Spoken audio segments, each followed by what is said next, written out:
Magandang hapon po, taray. Magandang hapon din po. Nasaan yung nagtatanong? Ayun, nandun. Tungkol lang po to sa yung, kunwari tatay ako, yung anak ko, maliit tayo, mga 11, ganyan. Tapos, yung ama niya is, taugama din, Filipino din.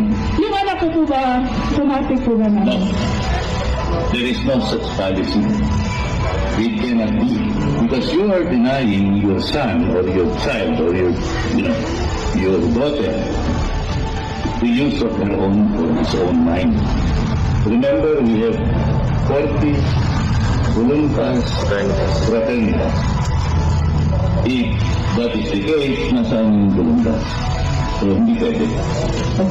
May advantage yung anak mo kasi natuturuan mo eh. Diba? So, pag pumasok, mas madali kasi may alam na. Pero, hindi namamana. It has to be earned. And the decision has to be their own or his own. It cannot be imposed by the parent. Because then you will be violating the very foundation ng Tao Dama Peace at Tao Dama Sigma.